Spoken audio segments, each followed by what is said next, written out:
Okay. Hello, everyone. Good evening, or good afternoon or morning, depending on when you're listening to this. This is the 47th of hopefully many episodes of Bard Advice, a D&D slash TTRPG slash nerdcore life advice podcast, wherein I, Charles Chaz Yazik, the DM, the Bard, however you may know me, do my best to answer any questions that you may have pertaining to either any of those topics, whether it's D&D, TTRPGs in general, or just nerdy stuff. Hope everybody's doing well. Happy Friday. Good to see all of the same familiar faces here. At the top of the show, as we like to do, we please remind everyone of the email for the show, which is bardadvice@gmail.com. It also looks like bardadvice.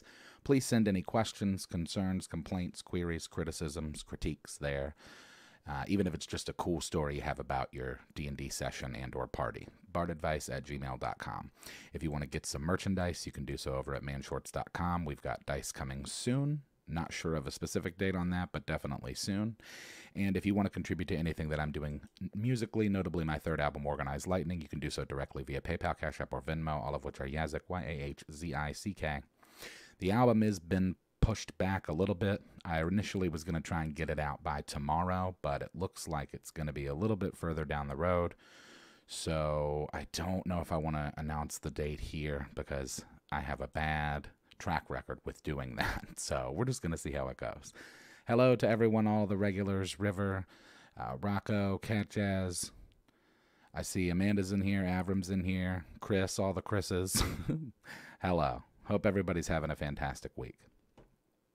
All right, also at the top of the show, we do like to thank all of our patrons, our members. If you are any of the, really anyone here, thank you for supporting. Super Chatters, just a reminder to please like, comment, subscribe, share, and rate the podcast on your respective platforms. It's great for the algorithm. I see that some of you have given ratings out on like Apple and whatever your respective podcasts are, Spotify, so it's appreciated. It's helpful. Helps the podcast. And as Chris reminds us in chat, don't forget if you become a member of the channel, you get fancy little stickers and icons that you can post in chat, which is fun. They're cool. I made those, so those are fun to do. So yeah, I think that's all we have for housekeeping up at the top. So we can get into some art corner stuff. There's actually two things that I want to do this week. First of all, I want to look at some art that one of the members of the Chris Legion of the Bard Advice podcast sent in. Let's take a look at this. Where are my buttons? So these are some pieces that Chris made, I believe, using NightCafe, maybe something else, but I just think they're really cool. He sent over some pieces, and I just wanted to show some of my favorites. I think that the Devil guy is really cool, and I don't know, just as a D&D player, I appreciate this kind of stuff because it's just like these kind of images and characters beg for story. So I think that's really cool. These are really cool too. And like I said, I just wanted to show some of my favorites. And then these are neato. So if you want to see more of those, if you're into that kind of thing, you can follow Chris at Lasher Club at NightCafe to make he makes the images there. So cool stuff for real. I really like these two, I think, the best. Those are my favorite. I feel like you could write a whole book series about just these two characters and what's going on with them. So appreciate you sending that stuff in, Chris. It's cool. And I encourage any artists out there who are either visual artists or if they are just like, whatever you're doing.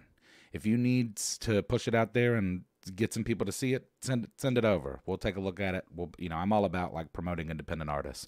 On that note, I got some messages after last week because I think it was at the end of the podcast, but at some point during the podcast, I shared the Organized Lightning track listing, and I got some messages afterwards from people that were like, what was that? Like, can we talk about that? So I wanted to talk about that a little bit more as well. So as part of Art Corner, we can just break those down more.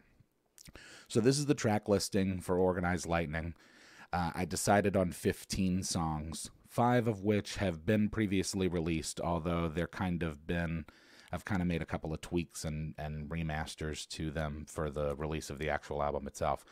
So as you could see, Existential Avalanche, Alchemist's Fire, RP Summer, Big Bad, and No GL all already exist as singles. But the rest of them will be new. D&D Every Day is new. Wild Strike featuring Pontius, who I did Vicious Mockery with on my last album. Spirited Charge is new. Off Center's new. Rapid Blitz with Bo and Maze Haze, both of which I've worked with on previous albums. Pretense is Falling is new. Arcane Consumption is new, something that I'm doing a collaboration with Songaria, who I've done stuff with this year. Fury of Stone is new. Reverse Gravity is new. And then Follow is new. Interestingly, Follow was the first song I ever wrote when I was 14. I wrote it on the bass guitar. And it was one of the first videos that I posted on YouTube, actually, way back in the day. But I didn't even post it on YouTube until I was, like, I think into my early 20s. I wrote the song when I was 14 or 15. So I'm remaking that. And technically that's featuring Songaria as well, because he's kind of responsible for building out the actual music for it. And just wanted to throw this up here as well, just another look at the album cover, which I'm proud of because I think it's pretty cool looking. So, bit of a long art corner this week, but that's okay because, you know, it's Bard Advice. So there's artsy stuff going on. We've got a couple of questions, so we'll go through the questions this evening, and then at the end we'll do a little bit of chat, as we like to do, and we'll have ourselves a podcast. So let's jump into it. I've got a list of names this week. The first question that we have is from Frank, and this question actually worked out great because I was reading an email from someone else while thinking about this question and realized, oh, this is the answer. So let's talk about it. Frank asks, one of my players wants to run a business in-game, but I'm worried it may distract from the main plot.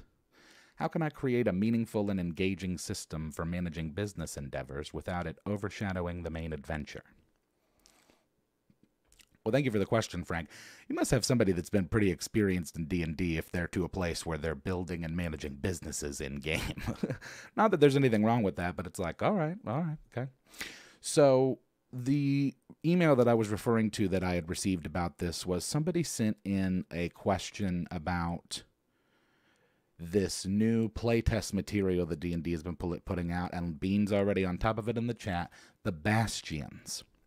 So I put a link in the description to an article that I read about them, and I'll pull that up now and just go through it. So basically, Bastions operate on a strict schedule. Every D&D player gets a Bastion when their character hits level 5, which is like, I mean, I guess everybody gets one. But from that point on, the player takes a Bastion turn every 7 in-game days. On a Bastion turn, the player issues orders to one or more of its special facilities, or simply maintains the Bastion. Either way, the facilities generate Bastion points for the player to spend on top of performing the facility's specific purpose. So, now this is D&D 1, or 1D&D, whatever they're calling it, playtest material. So this is, if you were using this, I'd say you'd be using it as more of like a guide. But I'm looking at stuff they've got, like, so it looks like you've got Bastion points. It shows that there are different types of facilities. They give you different types of rewards. So while doing it exactly this way might not be the answer, this I think could definitely serve as a really great guide for you to kind of create your own system. I'm not sure what system you're using as far as like which edition of the game, or if it even is D&D and it's just like a TTRPG system that doesn't have like a business economy type thing. I think that you could look into the Bastions and that could point you in the right direction for sure. Let's see, River says let him hire an NPC to manage the business while the party is away. Yeah, that's really good. Yeah, I think you've got to create, however you do it. I said the notes that I put are, there's got to be boundaries for the business. You've got to figure out the scale and the time management of it in terms of, you know, how much time the player is spending on it. That's why I brought up the Bastions thing, because they kind of have their own system already set up for that, it looks like at least on like a theoretical playtest level of like, okay, every 7 days you get to take a Bastion turn, and as such you can manage your facilities or whatever. And so I think also to River's point, like you've got NPCs that are doing that. Just kind of like unsaid, but should be said. Like the player themselves shouldn't probably be spending a lot of time doing any kind of like physical management of said business, you know, kind of like real life. Like the CEO shouldn't do really much work. They should just kind of like check in and see how the money's going. So, I said weaving the business into the main plot, or at least the backstory of the player, is encouraged. That's, I think, a way that can keep you from going too far off the rails. So you give the player a little bit incentive within the main plot for their business to either be successful or at least, like, I don't know, follow a particular set of rules.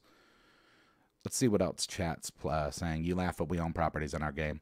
Yeah, there's anything wrong with that. I've just never gone that deep into it. My brain can't handle all that stuff. I can barely manage my business in real life. Have party members have side endeavors they want to every 3 to 4 weeks. The session is about their side endeavors, and the rest of the sessions are the main campaign. Yeah, that's a good idea too. Just like having sessions that are specifically for that. So you could do it that way. But if it's just for one player, you might just do like an hour role play once a week with them, just like on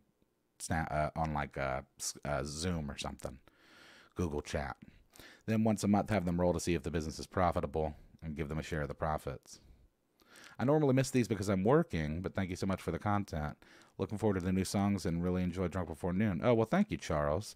Charles to another Charles. Thank you. I'm glad you enjoy the stuff. Love your videos. Hi. Hiring NPCs to run it while the party is adventuring keeps the business as their passive income. Yeah, so I think you've got to put a lot of it onto NPCs. There's got to be some sort of a system for managing it. I think that it would be cool for there to be some randomness to it as to like rolling, whether that's a percentile or even just a flat D20 is to determine whether or not or how much or how profitable the business was either that month or that week or whatever it is. But I think the Bastion's place is a great jumping off point because I think you can use it to kind of homebrew your own structure for in-game. And hey, who knows? Maybe if this player likes it, one of the other players would be interested in. I got to be honest, if there was kind of a streamlined, easy system to it in game, I'd probably do it. In particular, if I was like a support character, like a bard or something. Yeah, dude, a bard is like totally got businesses going on all over the place. So I think that's cool. Have a BBEG come around and demand protection. Yeah, we've got like the Mafia BBEG. The BBEG mob.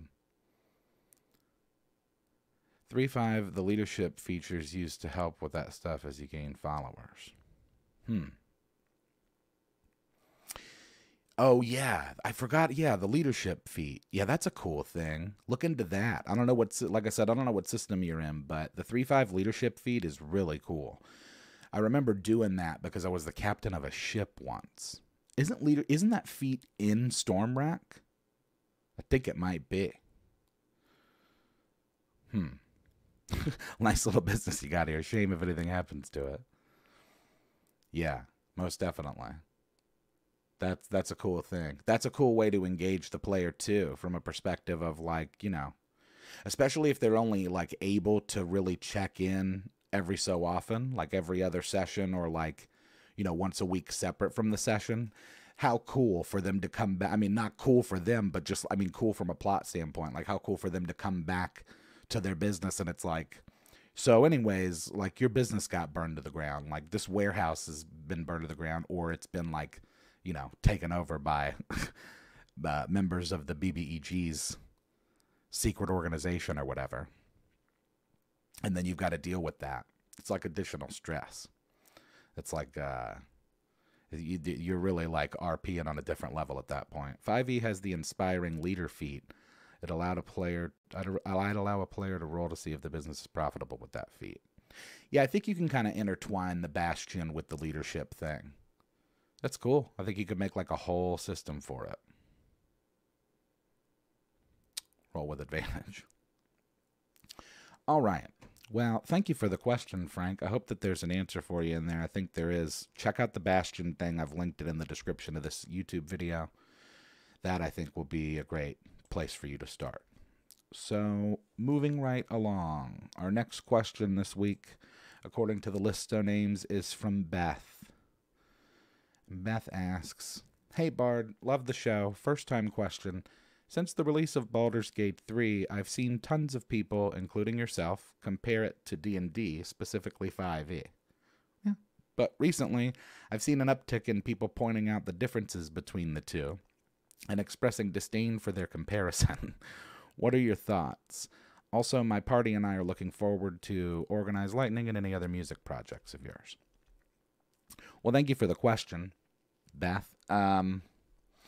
Yeah, so I have said in the past that Baldur's Gate 3 is like D&D, and mostly I think that's based on...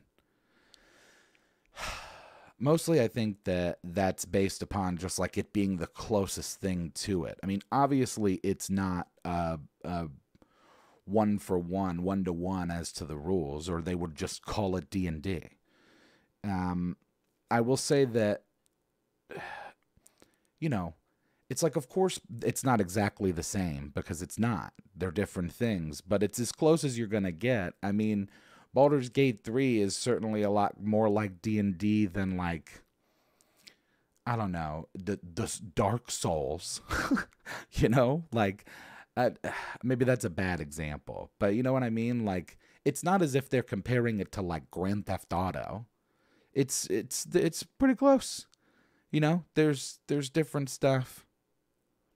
BG3 is heavily based on 5e's rules, not exactly raw, but damn close. Yeah, I mean, there's enough similarities that I think that they're comparable. I think that there are some people that are just salty about the fact that they either haven't played BG3 or maybe they couldn't get into it, because I'll be honest, the curve was a bit steep for me. I tried to play Divinity, what's the name? Divinity 2? The other, you know, their other, I've heard it called a masterpiece, that game. I tried to get into that and I couldn't do it. And honestly, the top-down camera thing is kind of an adjustment. Now, I kind of gritted my teeth through it initially because I was playing with my friends and it was like, okay, well, I want to play this game because it's cool. But it does take a little getting used to. So I think it's some people that either couldn't get into the game or haven't been able to play it, whether... you know, for whatever reason, maybe they haven't been able to afford grabbing it, or maybe they haven't been able to, maybe it's not on their system yet, like Xbox, and they're just getting prickly about like, oh, well, it's not 5e. That's not 5e, because in 5e, and I can see it now, I can hear the Reddit posts of just like, well, actually, in 5e, this is different, and you could do that in Baldur's Gate 3, but you can't do that in 5e, and I don't know, it's just like, I think people are just kind of like, defensive and standing on their squares of their RPG stuff, but I think it's an easy comparison. I think it's certainly a better comparison than comparing it to any other game. And I would say that, you know, I think it's a good thing. I encourage the overlap there. I like the idea of games like Baldur's Gate 3 because there are probably a lot of gamers, video gamers, that would be interested in it and maybe like it, and then maybe that inspires them to play D&D. That's a cool thing. Haven't played yet, but I assume the top-down view is to mimic being at a table and looking at your characters. Yeah, kinda. And you don't have to do it that way. You can really, like, log in down to... You can really, like, zoom in, I was thinking of. You could zoom in down to see stuff. So you have a lot of camera control overall. It is kind of annoying that you can't really look up because of that. My buddy Ryan pointed that out the last time we were playing. It's like... it's just the nature of, like, how the camera movement is. There's not... You know, you can't, like, look up at a tower or something. But it's whatever. I'm sure there's probably a way to it. It's also a Larian game. I'm happily waiting to play BG3 on X Series X. Also, BG3 tops out at, like, level 14 or 16. I don't know. I haven't played it. I'm not sure where it tops out. I think we're, like, level 10 or level 11 at this point. Something that's so popular, it gets a lot of criticism as well as praise. Yeah, that's for sure true. Yeah, there's people that are haters on it, but I mean, if you look at the reviews, that game is, it's way fun. Level 12, wow. They'll probably change that, though, I imagine. I would hope that eventually we would get an update that would at least take us to level 15, if not level 20. But any higher and you'd have access to 7th level spells, which are going to be reality breaking. Oh, I guess that's true. The spellcasters are the problem there. Unless they were able to counter it with something. Oh, also, aren't we getting a Grand Theft Auto 6 trailer in December? Did I hear that correctly? They've announced that. That is going to be insane. That's going to be litty. It's going to break the internet. When that happens, it's going to be like, I'm really excited because I'm pretty sure, I don't know if the new map has actually been confirmed, but like a lot of the images that I've seen, it's pretty much just like a chunk of South Florida. Bet money that they'll do DLC that goes up a few more levels. Yeah, more than likely. And I think now at the moment, Larian, and I wouldn't blame them. I think a lot of studios do this when they release a game. I think for now they've just kind of like, they're like, here it is. And the community has kind of just taken it and run with it, just like they do with anything else.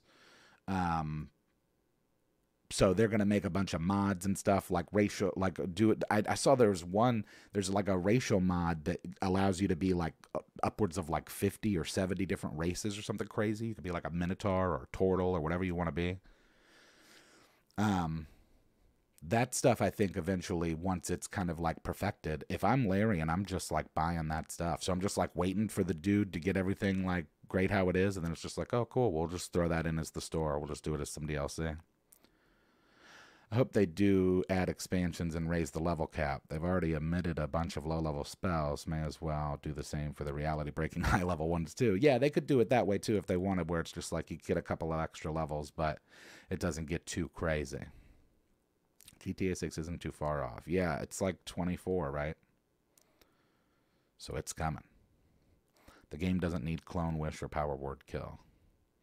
I don't know, dude. Power Word Kill would be pretty sweet.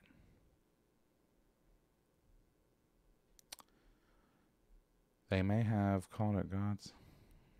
Huh. Gauntlet 2, Gauntlet Legends, and Gauntlet Dark Legacy had that kind of view. Man, those games were so fun. I remember just standing in EB playing Gauntlet Legends. Love your videos is something I can't do since I'm still... Oh, well, don't you worry, Tyler. We appreciate the viewership. That's more than enough. The fact that you're here is more than enough. That's what we're looking for. We appreciate the support. We'll keep making stuff. So, let's skip that. Let's keep moving. We've got other questions to get to. I'm going to pause just for a moment. Take some water.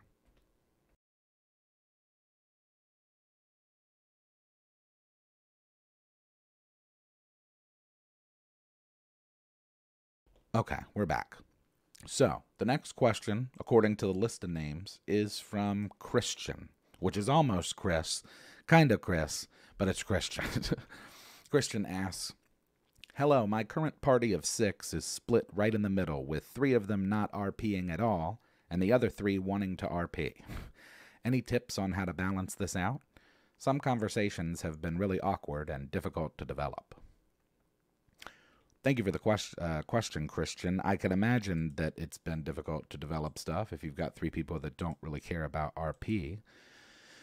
So, just how many HP you got? Oh, that's a different thing. So, what did I write down? Have a conversation about it. Open the party to options. So, a lot of times, people might not even know that it's an issue. In particular, the people that don't really care about RPing. They probably don't realize that it's kind of annoying. So, address the issue, because sometimes just bringing it up is enough. I've talked about before on the podcast where something that might seem really obvious to you and or others at the table as a problem, you may be surprised to discover that the person that's causing the problem isn't even aware that they're causing the problem. So if you were to just say something to them, they will be like, oh, my bad. Well, I'll try to put a little bit more effort into the RP. I'm that way because I think I can tend to get a little lost in my idiosyncrasies of my character's quirkiness, and my character's RP moments. And so sometimes I'm not RPing in terms of engaging enough. So I'm the type of person where if the DM said to me like, hey, bring the RP up a bit, I'd be like, oh, I didn't even realize that it was an issue. My bad, I will adjust. So that's the first thing I would say. I also wrote down, you could create, incentive for that kind of stuff. So like I've talked before about the hat, where people get like extra experience for cool RP moments. But even just like tailor-made rewards or magic items, and also like incorporating the player backstory into the plot is helpful, I think, in kind of creating incentive or engagement for that kind of stuff in terms of RP. Like if the player feels like this portion of the plot is meaningful not only to the entire plot but their character in particular, they may be more inclined to engage in more RP for that. So, and then also visual and auditory aids like music, or I don't know if you play with minis or have like maps and stuff, but tactile stuff can be helpful in that stuff too. Because I think that at the end of the day, like D&D, there's a bit of a, what do they call that? Where they say a suspension of disbelief, where it's like you're a kid again. It's like remember when you were a kid and you're like playing with action figures or Barbies or whatever you were playing with, and there's just like so much imagination in that, and you have like these tactile pieces that ain't any different from like the minis and maps and stuff. So if you don't have those things, I would encourage that, because I think that could be helpful. But I think any of those things can at least help address the issue. Let's listen to what chat says. Sounds like it's pretty balanced already. If it's split down the middle, yeah. Communication is key and will solve most issues. Communication, communicate. Yeah, it seems to be the trend in chat. You have a hat you wear when you're using Mustang Peppercorn. Oh, that is nice. Does the DM have problem with it, or did the party complain? I've had players before that didn't RP much. Plus, the DM could ask those, so what do you think? Are you okay with that? Yeah, I think it's important to maybe get also kind of a gauge of where everybody feels. That's why I think you should just bring it up at the next session. You should just be like, hey, so I've noticed that you three love to roleplay and you three don't. What's going on? And just doing that, I think you'll answer a lot of questions, because people will be able to give you their opinions. Like I said, some people may not have even been aware that it was an issue. Now that they're aware of it, it's much better chance you could move forward amiably. Use more descriptions and compat to get the RPers on board. Yeah, that's true. You could definitely do a little work on making the descriptors a little bit more engaging. If it's not slowing down the game or a party member isn't complaining, it should be a quick and easy conversation. Yeah. It sounds like it's just a little annoying for you as the DM in terms of planning stuff, because it's like, okay, well, am I going to focus this session on doing combat, or is it going to be RP? Because it looks like it's kind of half and half. But I think that as long as you're open about it and you communicate, you should be able to address any of those problems. And then also do that thing where you give them a little incentive with, incorporating their own backstory, tailor-made rewards, etc. Some combat groups love having a social type or two to move the plot along. That's countered by some combat groups resenting the social types not being combat-oriented. Yeah, I gotta be honest, like, as annoying as it might feel, you're probably in the best spot you could be with 3 and 3. It's way better than having, like, 1 person and 5 or whatever. Sounds like they have 3 Sarahs. I also have a skeleton fiddle playing statue I got from the group for my birthday last year. It's a little guy on my shoulder, kind of like a familiar. A skeleton fiddle playing statue. That's pretty neat. So, almost forgot it was bardadvice, and I've yet to email. Well, send one over. bardadvice@gmail.com. It also looks like bardadvice. Yeah, I think you just got to talk about it. Let them know it's bothering you. And if it's not a major issue, I don't think it'll be a major issue. You know what I mean? All right. Let's keep it moving. We have 3 more questions, and we'll do some chat. According to our list, the next question is from Wolf. And Wolf asks, just wanted to say hi. I've been enjoying the Man Shorts videos for a long time and just found the pod. Been enjoying your backlog. Quick story about my first D&D game. I was invited to a friend's game when in high school in the mid-'80s. I made my first character, a thief in AD&D, if I remember correctly. First level, of course. Problem was, all of the other players were over 15th level with magic items to match. They had an ongoing battle amongst themselves and had all grown to the size of titans. I literally spent the entire game dodging them to avoid getting stepped on. Failed that fairly quickly. Didn't play again for a couple of years after that, but I'm so glad I did. I was wondering if you or any of your listeners have any similar stories of bad introductions to role-playing. Keep up the good work. I'll be listening with a grin. Well, thank you, Wolf. I'm glad that you are enjoying the pod and the backlog of it in particular. I'm also a one headphone in kind of person, so I can relate to that. That wasn't mentioned in your question, but it was part of your email. So, anywho, so that doesn't sound fun. I'm sorry that happened. That's really annoying, because when you're going into something new, you're already worried that you're not going to know what you're doing. So it already feels like they're level 15s that are Titans, right? And then they actually are. So that's incredibly frustrating, and good on you for not letting it deter you from playing more in the future. I've spoken a couple of times on this podcast and elsewhere about my first time doing roleplay, and, it's compared to your story, it seems very tame. Because my problem was that the first time I played D&D is that I didn't fully understand alignments. So I built a paladin and got all excited about this paladin character, and all of my friends were, I think at least chaotic neutral. I think one of my buddies was like lawful evil. But anyway, paladins in 3.5 are forced to be lawful good. You can elect to have a different alignment, but you lose all of your paladin stuff, so it's kind of worthless. So that was a little frustrating because I felt shackled to my alignment because there was a bunch of stuff that I couldn't really do that all of my other party members were doing. First time my best friend played, his thief tried to steal from a fellow party member, got caught and attacked, nat 20 one-shot killed. Yo, that's crazy. Just discovered you guys and have been enjoying the vids. Trying to watch them in order is really tough. Now, Eros, if you go to our page, we do, under our playlists, have the videos, at least the editions, broken down into seasons, and any relevant ones where there is an overarching plot, like over the course of several videos, those are on playlists, as well as sagas, notably the Vacation Saga, the Vegas Saga, and more recently the Trade Saga. So that might help guide you a little bit. There are playlists on the channel that you can go to, going back to Season 1 all the way up through. I think we're on Season 14. Bad on the DM. Being new, they should have ushered you in easier. No doubt. Yeah, sorry to hear that happened to you, because that is really frustrating.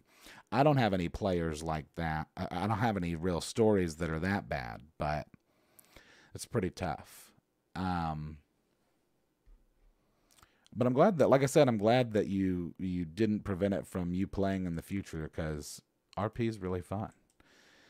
And you had mentioned also that you might send in other stories. Please do. I'm excited about those, actually. I wanted to encourage people on this episode to send in stories, because whether or not you have a question for advice, most people that are listening to this have stories. So send them in, because I think that could make a cool segment. Or we could just sort of integrate that into the pod weekly, where we just tell stories about stuff, because those are the best. I had a DM in 4E that hated flavorful characters, so he killed my character in the first session because I didn't min-max. Whoa. That dude, if that happened to me, I'd be like, who hurt you? First time I played D&D, my wizard died on the first roll. Dang. I played D&D in the 70s, loved playing mostly thieves. Played other games for a while, then joined an existing group playing 3.5. Played a rogue before realizing they were a bit nerfed in 3.5. Whoa, what? Come on. Well, maybe in base 3.5, certainly not an expansion. The look-up stuff, I think the kind of stuff you could do in the PHP 2 with multi-classing and or prestige classing, the complete adventurer comes to mind.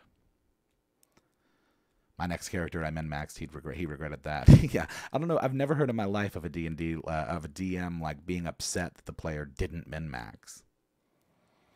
I would be shocked. I'd be like, what? You didn't min-max? What do you mean balanced stats? First time playing 3.5, had a player that was a ranger but wanted to do the most ridiculous things / have OP items. Every session developed into arguments between him and the DM. Yeah, that could be tough. Some of these murder hobo power gamers. Played a bit back in the 80s as well. Got away from it for a long time. Interested in starting again, but know the differences between rule sets from then until 5e are large. Seems like a lot to learn. I think you'd be surprised, James. I was just talking about this. I don't know if it was last week or the week before, but 5e is not all that difficult. Honestly, I think if you understand like the old stuff, granted it's like completely different, but if you can learn THACO, if you know like AD&D or like even 3.5, like 5e is a lot easier. Hey, what's happening, Flint? Welcome. Welcome to the party. Mustang is the first meaningful character I've had since Avram Krovax. Yeah, I don't know if I've had a real, like, meaningful, close to my heart character since Studebaker Peppercorn. Although, not in this week's episode, but next week's episode, I've dropped in another character to the Peppercorn family. At least to the bloodline. I don't know where he exists in the timeline, but I almost TPK'd a whole party in what was most of their very first session ever. I chased it a bit, but don't underestimate the power of low-level monsters in great numbers. Yeah, it can happen. Sometimes those kind of encounters that feel like very easy could end up killing everybody. Because, for whatever reason.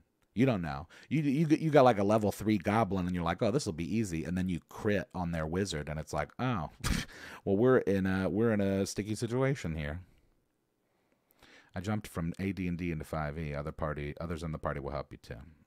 Yeah, it's not. I don't think it's that big of an adjustment. Like I said, I think if you know one, I think it's actually easier to go from then to now than backwards. I think somebody who started on like OD&D or AD&D or 3.5 would have an easier time learning 5e than the other way around. But, I mean, honestly, like, a lot of it's all kind of in the same orbit, if you can understand it.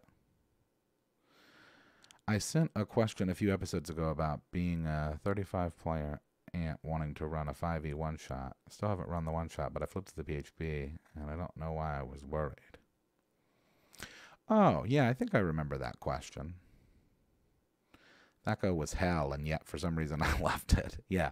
Like I said, like I think a lot of the older systems are arguably, like in comparison, a little more complicated, a little more involved. Because that's the whole idea of 5e, is streamline. 5e was just like, Wizards was like, you know what let's do? First of all, we'll pretend 4e didn't happen. Second, we're going to take all the things that everybody loved about the older stuff, and we're just going to kind of streamline that in the 5e. So that said, like, I think it's pretty easy. It'd be easier than you realize to pick up. And you could probably find some games online on like Roll20 or like other VTTs. All right. Well, thank you for the question, Wolf. Hopefully there's an answer for you in there.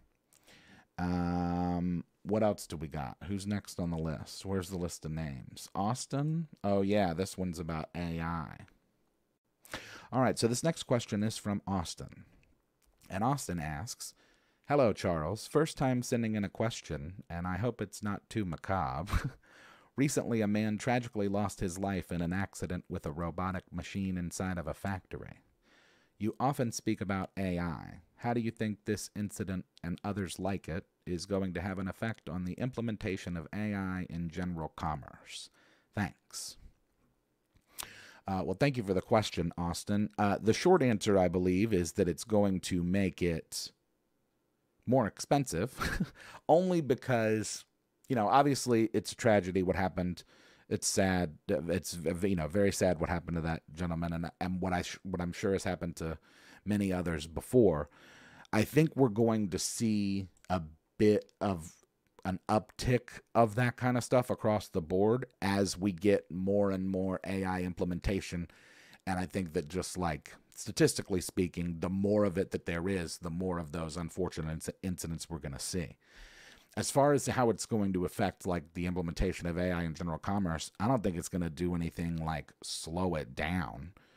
I think that if anything, it's just a question now that these CEOs and these powers that be over these companies are now going to have to start having conversations about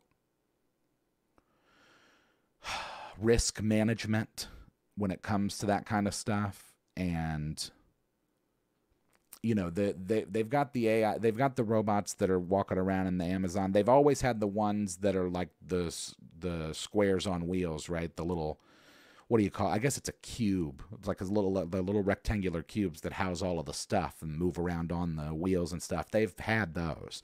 But they've now recently, I saw, have gotten the Atlas robots that are actually doing what looks like the job of like the pickers and packers, where they're like picking up the thing and moving it over here and this, that, and the other. Now, obviously, at the moment, those things are very slow, but the fact that they can do what they're doing now just means that the next 18, 24 months is going to be dedicated, I imagine, to making them faster and just making them do it quicker. So Amazon, there's no shot that Amazon is not going to just replace all of their humans with robots if they can. I mean, it's for sure, I think, going to happen. Let's see. Anytime I think of AI, I think of iRobot. Signed up for the Match RPG thing. Oh. There are two been safety features manually disabled or bypassed for that human to be inside the work envelope of the robot machine. I don't know, but some of the AI programs are terrifying. Military is experimenting with AI for battlefield command. One of them figured out how to bypass its own safety features and issue orders on its own. Yeah, I did see about that. About the, was it like an actual plane that was just, or they're drones, right? They're drones. It was a drone that was like, that like circumvented what it was supposed to do. Robotic is not always AI. Auto welders are machines. Oh, that's a very good point, Kirk. Yeah, I don't actually know. Now, now that you mention it, I don't know if that robot that in that particular instance was AI, although it's kind of all in the same conversation. But that's a good point, Kirk. Yes, they're get in the way and they will chew you up. No AI involved. Yeah, I mean, a machine is going to do what a machine's going to do. There's no way that the machine knows what it's picking up. It's just going to pick up and do what it's supposed to do. So I don't actually know if there was AI involved in that one specifically. But yeah, this is going to start happening. I think we're going to start seeing more stuff like this just because I think more companies are going to start implementing AI. Did you hear about the Boston Dynamics dog that played a major part in ending a hostage situation in LA recently? No, but I know that those kind of dogs can open doors and stuff. You know, when they had the Fukushima meltdown, what I guess it's been like 10 years ago now. The Fukushima nuclear reactor plant in Japan, they had that meltdown. They said that, I saw a thing, my wife and I watched a thing on PBS that said that if they had just been able to turn a couple of levers, that disaster could have almost been completely avoided, at least extremely mitigated. And so to that end, that's what's great about these kind of like the robot dogs is that they can get into places, you know, obviously when you have a nuclear meltdown, you can't send the guy in to turn the thing off because that's it. There's radiation, but you could send a robot in there. You send a robot to do it. If it can go turn the lever and stop the meltdown, that'd be great. It's only a matter of time before we get Skynet. Yeah, Google may already be it. Oh, also speaking of weird AI stuff, did anybody see that Neuralink is looking for human trials? I can't believe that they got FDA approval. I don't know if like I saw that a bunch of chimps had died, and then the next thing I heard it was like approved for human trials, and it's like whoa, okay, well we'll see how that goes. It's going to take a little while for me. I mean, I always talk about like wanting to plug in and stuff, but I'm going to need to see how it works first a little bit. See how people react to it. Okay, so thank you for the question, Austin. AI stuff. And we've got one last one that we'll do, and then we'll do a little bit of chat. This last question of the evening, as one might expect, is from Chris. And Chris asks, hey there, Chaz. Chris again. I've come up with a character idea of a normal human that wakes up one day to find his body being shared with a demon spirit. The demon was sent from his plane and placed within the human for indiscretions. The personality clash would be the crux of the RP, with them fighting over the course of action to solve an outcome, whether or not to do heroic deeds, etc. Not heroic, that's not the word. I have a good idea on what to use for this character as far as dual alignment and their classes, but I'm really stuck on what to make it them class-wise. make it/them class-wise. Any suggestions you or chat may have? Man, that is typo city. Sorry about that, Chris. But I think we got the general idea of the question. First of all, cool idea. The first thing I see in chat is Warlock, and that's the first thing that came to my mind. Like, this screams Warlock. But if you want to do it multi-class, where you've got one of them is one thing and one is the other, I think Wild Sorcerer makes sense. Oh, yeah. So, Rogue. Yeah, you could, I don't know. I think Warlock, if you're going to do like one of them of each, maybe like a Warlock and a Monk, or a Warlock and a Barbarian. Just because I like the idea of the duality of how you're doing damage. Okay, every day you have them roll to see who controls the body that day. Whoa. Yeah, that's a cool idea. You roll, yeah, flip a coin at the beginning of every session. And and then that'll determine which one of them you're playing. Warlock/patron. A Necromancer cleric. Oh, yeah, maybe a Warlock cleric. That could be kind of neat. Like a Warlock war cleric. Paladin barbarian, RP heavy. Yeah, a Pally-barb. That would be interesting. Oh, Paladin warlock. That might be what it is. That's a really cool, I think, odd couple scenario setup. Paladin Warlock. Here's where the Barbarian gets interesting. One of my players got a cursed ego weapon, so he's going from Druid to a Pact Blade Warlock.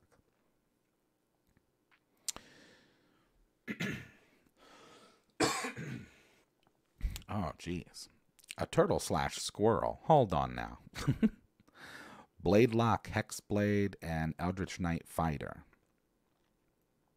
I think it depends on what you want to do at the end of the day, whether you want them to be different, very different, or, you know, mirror images of each other maybe.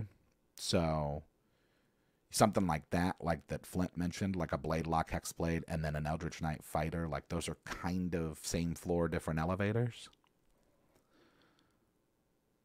Nice power to be easily able to... Oh. Paladin Warlock would be out there. Yeah. Paladin Warlock. I think Paladin Warlock or Cleric Warlock, honestly. I think either... Yeah, Paladin Warlock or Cleric Warlock. That's what I would do. Maybe like a Wild Sorcerer Barbarian. But I like the idea of them being kind of different in their approach, because I feel like Paladins are more up close and personal and Warlocks are more, you know, in the back end. Dual alignment. So, and also, are you in here, by the way? Because I'm curious to know what alignments they are, because that might help guide you in the classes as well. Some homebrewing could happen too. There's a class or two in Pathfinder 1E that would work nicely for inspiration, particularly the medium. The good versus evil aspect going on with the characters. Yeah, that is fun. I also like Avram's idea about flipping the coin to determine which one you're playing that session, because that can keep things interesting even for you. Unless your patron is your deity or the demon is possessing you.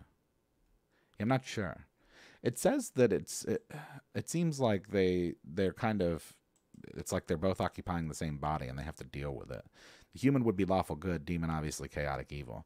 Yeah, dude, so just do like a lawful good paladin with like a chaotic evil warlock. That's sick.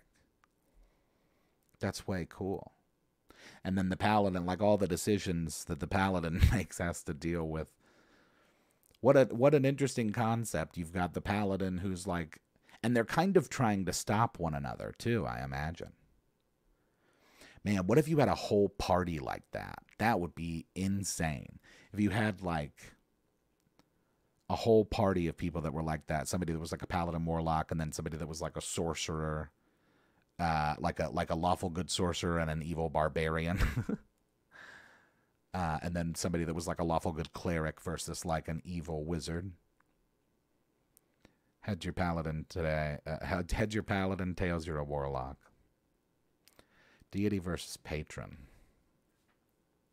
Oh yeah, that would be interesting. Play it up was the demon is actually the reasonable personality. Yeah, that's actually one of the cool things about that show, Good Omens, is that kind of dichotomy between, you know, the differences. Like you've got the angel and the devil. Yeah, that's part of the RP, fighting each other for control to do things the way they want to. Yeah. If the DM leaned into the moral dilemmas. Yeah. I think Paladin Warlock. Palalock. Gestalt style. Oh, dude. That would be cool if you did it Gestalt style. Where they just kind of... So that's interesting. Because if they're using the same body, theoretically they would have access to the same stuff. I think that's the way you do it. It's gonna be a busted character, so the DM it's gonna be extra on the DM to like keep it balanced and fair. But I think you got to do it as Gestalt. That's so dope, because at that point the warlock has access to, and aren't they both charisma based? So at that point, they could kind of, it would almost be from an RP perspective like they were using each other's abilities. So it's like if you woke up as the paladin, you would have access to warlock spells from the Gestalt, obviously, but same the other way. So that's interesting because like a lawful, because the warlock would have access to paladin stuff. And oh man, and even if you really wanted to keep it like crazy, you could do it to where like one of them uses up the other spell slots, so that when it comes back, it's like you don't have any spell slots.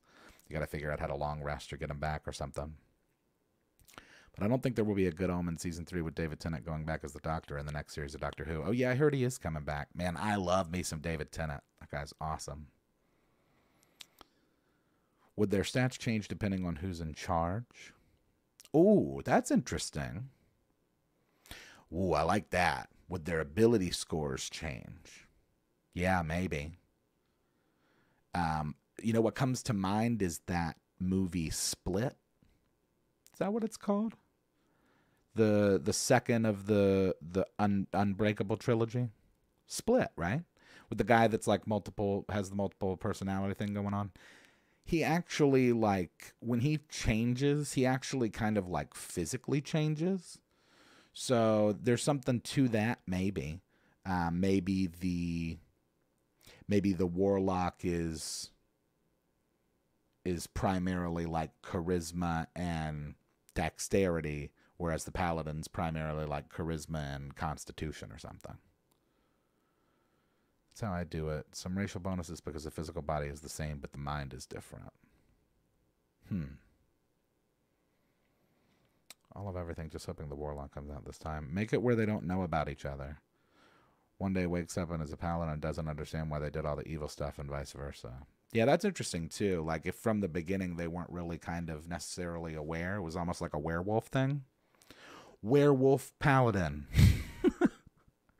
That's a werewolf, a werewalk, a werelock.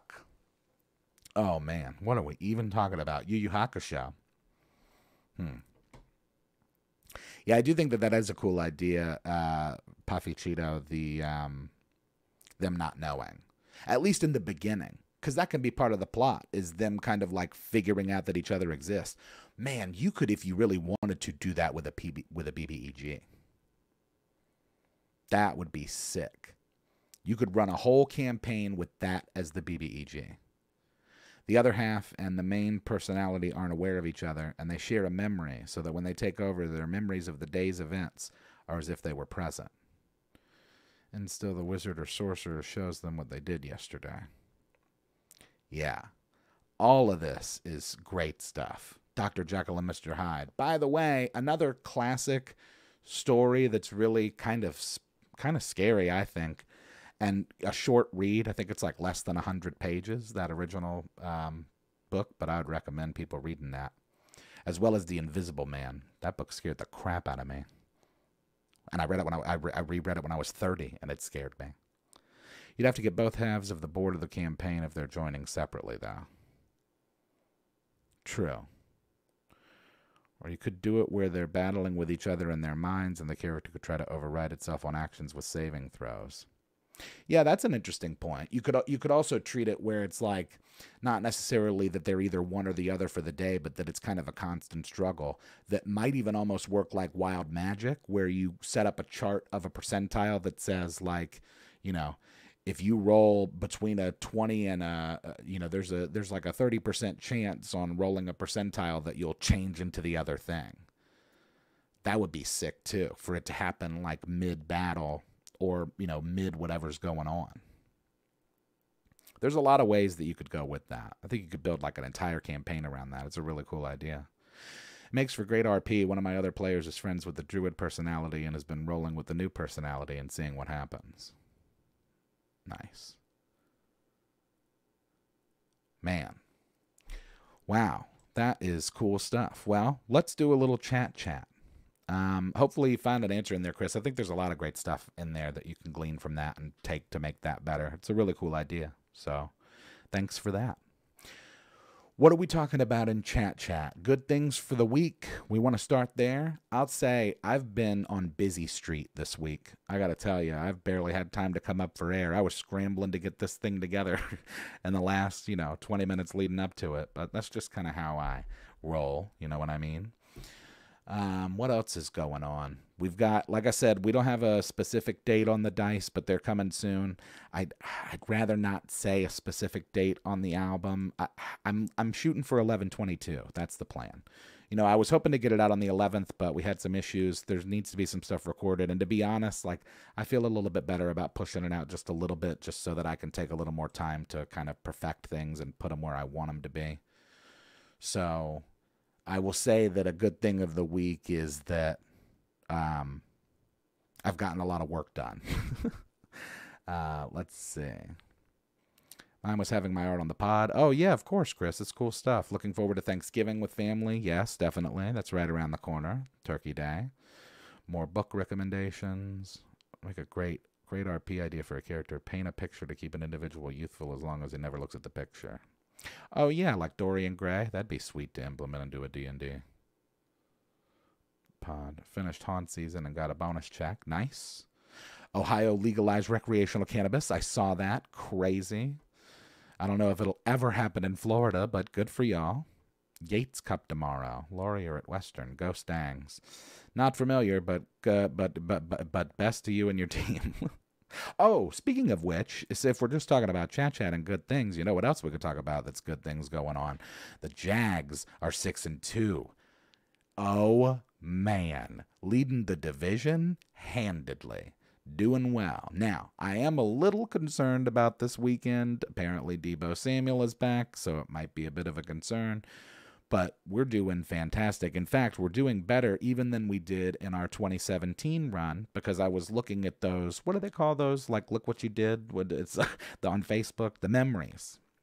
I was looking at the memories, and it was like, 6-7 years ago, whenever it was the 17 run, and it was a post that I had made where I was excited about us being 5-3. So it's like, we're 6-2. That's exciting. Football town. Sports. Have you seen Justin and Melissa? They are back. They are back. That's another. There's a perfect good thing of the week. Justin and Melissa are back. We went and did a shoot today. Went and shot a couple episodes. Got to see them and Kepler. And they're happy to be home. Happy to have them home. Don't have a really good thing this week. You didn't die, I guess. Hey, that's a good thing. Getting a PS5 soon. Is Baldur's Gate on that? Is it the best one to get? I'm pretty sure Baldur's Gate 3 is on PS5. And yes, you should get it. Do I master my songs or send them out? It depends. Sometimes I do them myself. Other ones I send out. Watch Life in Color. Oh, yeah, that's cool. Gotta watch my BIL play a killer with a killer set with a friend on his last night. Synth music. Oh, neat. Sounds like a scolding. Look what you did. Well, it kind of is what it's like with those Facebook memories. It's like, look at this. And like a lot of them are stuff where I was like 23 and wasted. And it's like, it's actually kind of nice because it gives you an opportunity to kind of clean some of that stuff up if you want to. I find myself deleting things often where I'm just like, what the hell is this? I don't want people to see that I ever said this. Gonna refer to the Facebook memories to look what you did now. Thanks. Yeah. I mean, it is essentially it's how I feel when I see it. It's like, oh, shoot. What did I say? And a lot of it's either like goofy stuff that I said, like, that I posted at like 2 a.m. at a party, or stuff about football where it was like I was watching the game and then it's just like, Miles Jack wasn't down because he wasn't. Anyways, what else is going on with Chat? So you're saying there's a chance of a new Kepler cam. Quite possibly. Kepo's real happy to be home. I don't know how much he enjoyed it being out there in the desert. Cowboys are 5-3. Are they really? Man, they're at an ugly 5-3. Yeah, and I honestly, Avram, don't use Facebook all that much other than to just like, be on there. It's convenient for communication's sake, for being able to stay in touch with people. But other than that, I don't really see much of a value in it. It's not what it used to be. We should bring back MySpace. That was fun. We're going to see whatever Justin was working on in the desert. I imagine eventually, from what I heard, from what I've gathered, it seems like he did a lot of work on the film, a little bit of everything. I think he said at one point he was even running Boom.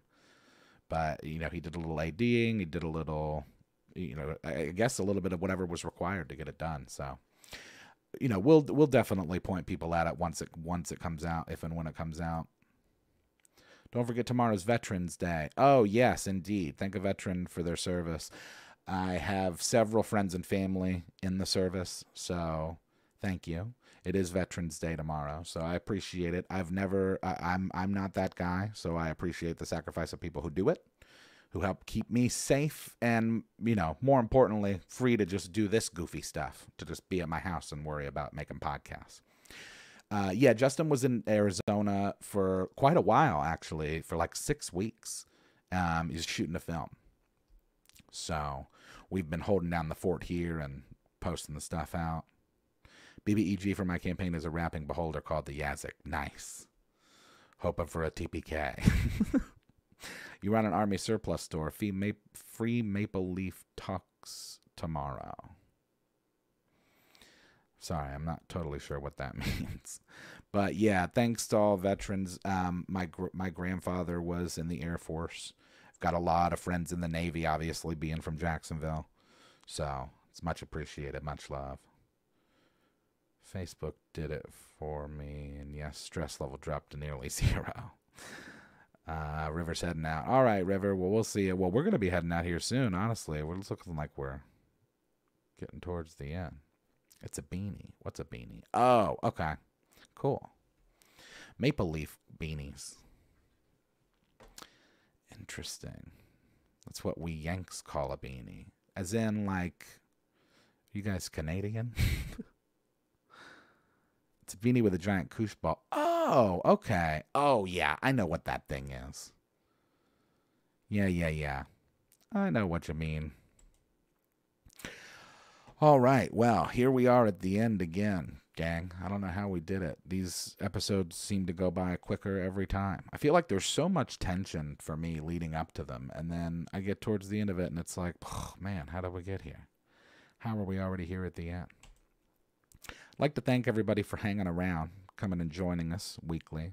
This is a fun thing that I get to do. I'm excited about it, and hopefully it's a highlight of y'all's week. It's certainly a highlight of mine. So before we get out of here, would like to remind everybody of the email, which is bardadvice@gmail.com.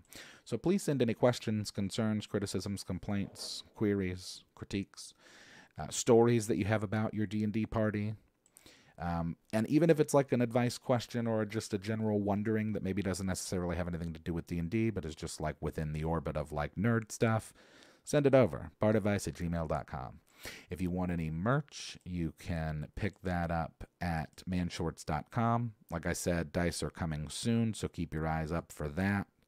We'll be giving more details of that as we know them.